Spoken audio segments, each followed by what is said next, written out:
एक विद्वान ने सागर से पूछा, हे सागर, आज तक तुमने अपने अंदर कितने रत्न छिपाए हैं? तो सागर ने कहा, अनगिनत। हे सीप, आज तक तुमने कितने मोतियों को पैदा किया है?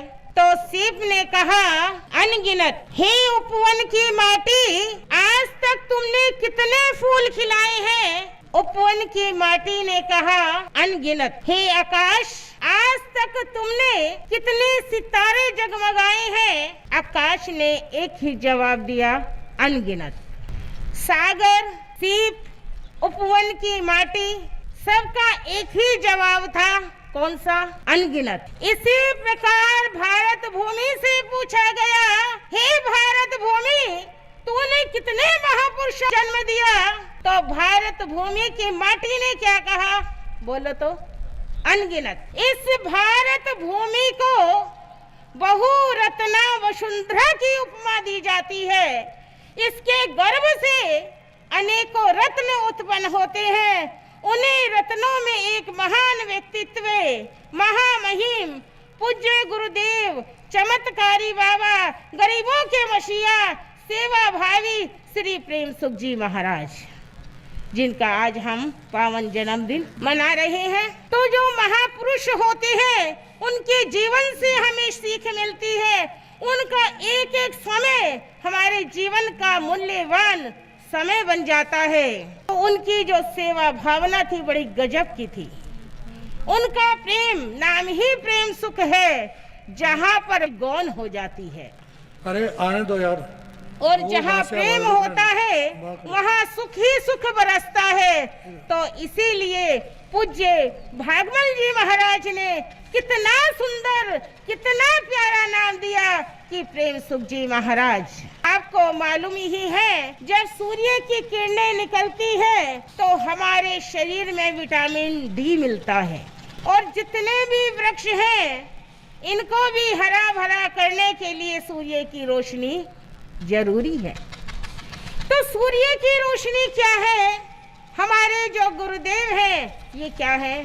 सूर्य की रोशनी से भी कहीं ऊंचे दीपायमान हैं।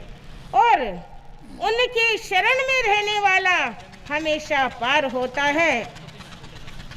एक बार उन्होंने अपने शिष्यों से पूछा, हे शिष्यों, तुम कच्चे साधक बनना पसंद करोगे या पक्के साधक बनना पसंद करोगे?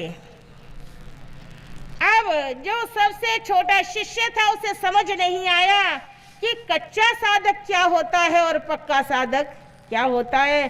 कह रहे, गुरुदेव मुझे विस्तार से बताइए कि इसकी परिभाषा क्या है।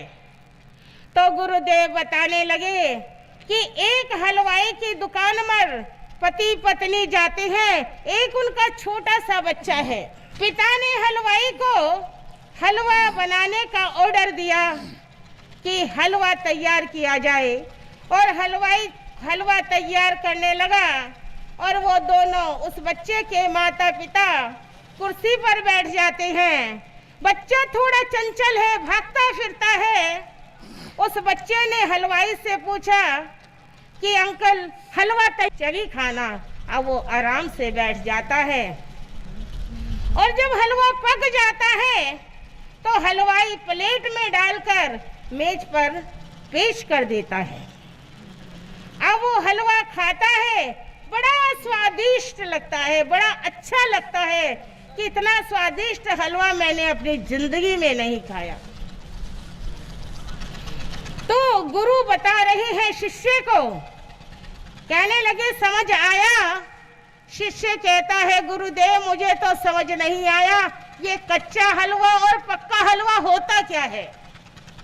तो गुरुदेव समझाते हैं, बेटा कच्चा हलवा ये होता है, हमें मान सम्मान मिले तो उसमें फूलना नहीं, मान हानि मिले, कहीं बेइज्जती मिले, उसमें घबराना नहीं, अनुकूल स्थिति मिले, प्रतिकूल स्थिति मिले, अपने संयम में परिपक्व रहना है, किसी बातों में नहीं आना।